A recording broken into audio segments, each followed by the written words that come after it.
ఇప్పుడు మనము శ్రీమద్ భగవద్గీత 7వ అధ్యాయము జ్ఞాన విజ్ఞాన యోగంలోని 17వ శ్లోకం యొక్క భావాన్ని తెలుసుకుంటాము. తేషాం జ్ఞానీ నిత్యయుక్తః ఏకభక్తిర్విశిష్యతే ప్రియో హి జ్ఞానిన్యోత్తర్త్యం అహం సచ మమ ప్రియః. ఈ శ్లోకం యొక్క భావం ఏమనగా, ఆ నలుగురు పుణ్యాత్ములలో నిత్యము భగవంతునితో కూడి ఒక పరమాత్మయందే భక్తి గలవాడగు జ్ఞాని విశిష్టుడు. అతి జ్ఞానికి నేను అత్యంత ప్రియుడను, అతడును నాకు మిక్కిలి ఇష్టమైనవాడు. ఈ శ్లోకంలో జ్ఞాని యొక్క గొప్పతనము తెలియజేయబడుచున్నది. ఆర్తుని భక్తి అంతా అవసరాన్ని బట్టి ఉంటుంది. తన ఆపదలను పోగానే మర్చిపోయేదానికి అవకాశం ఉంటుంది. అదేవిధముగా అర్థార్థి కూడా సంపదలు అధికారములు వచ్చిన వెంటనే సుఖాలలో మునిగిపోయి భగవంతుని మర్చిపోయేదానికి అవకాశం ఉంటుంది. జిజ్ఞాసువు కూడా భగవంతుని తెలియజేయడానికి ప్రయత్నం చేస్తూ ఉంటాడు. కానీ అతడు కూడా మాయామోహంలో పడి తిరిగి వెనుకకు పోయేదానికి మర్చిపోయేదానికి అవకాశం ఉంటుంది. కానీ జ్ఞాని అలా కాదు. జ్ఞాని విషయంలో ఆయన పూర్తిగా భగవంతుని గురించి తెలుసుకొని అన్ని కోరికలు తీరిపోయి ఉంటాడు. కావున అతను ఎల్లప్పుడూ భగవంతుని విషయంలో నిశ్చల భక్తితో ఉంటాడు.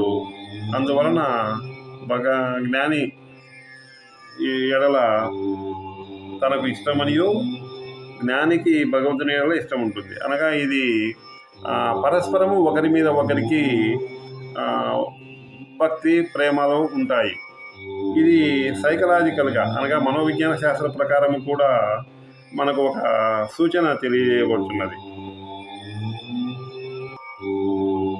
మనము మన నిత్య జీవితంలో ఇతరుల ఎడల దుఃఖము, అసహ్యము, ప్రేమ, భక్తి, దయ, అసూయ ఇటువంటి గుణాలు మనం ఎదుటి వారితో ఏవి చూపిస్తే వారి నుంచి కూడా మనకు అటువంటివే వస్తాయి. ఇక్కడ జ్ఞాని భగవంతుని మీద భక్తి కలిగి ఉంటే భగవంతుడు కూడా తాను ఇతన్ని ఇష్టపడతాను అని చెప్పినాడు.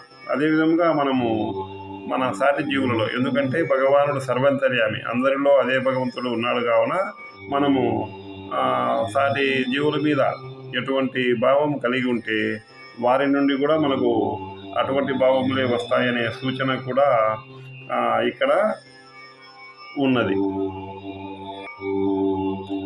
అందుకే షిరిడి బాబా, సాయిబాబా కూడా ఈ విధంగా చెప్తారు, if you look to me I look to you. నీవు నా వైపు చూస్తే నేను కూడా నీ వైపు చూస్తాను. అనగా మనము భగవంతుని వైపు భక్తితో చూసినప్పుడు ఆయన కూడా మనలను ప్రేమతో చూస్తాడు. మనం భగవంతుని నమ్మకుండా ఆయన వైపు చూడకుండా ఉంటే ఆయన కూడా మన వైపు చూడడు. అందువలన మనము మాయా అధీనంలో కష్టాలు, సమస్యలు ఎదుర్కోవాల్సి ఉంటుంది. ప్రాథమిక స్థాయిలో ఈ భక్తి, జ్ఞానము అనేటివి వేరువేరుగా కనిపిస్తాయి. కానీ పరాకాష్ఠ చెందినప్పుడు భక్తి, జ్ఞానములకు ఎటువంటి తేడా ఉండదు. భక్తి కలిగి ఉన్నప్పుడు జ్ఞానము వస్తుంది, జ్ఞానమును పొందితే భక్తి కూడా ఏర్పడుతుంది. కావున పరాకాష్ఠ దశలో భక్తి, జ్ఞానము, ధ్యానము ఒకటిగానే ఉంటాయి. అటువంటి సాధన మనము మర్చిపోకుండా నిరంతరము చేయవలసి ఉంటుంది. శుభం భూయాత్.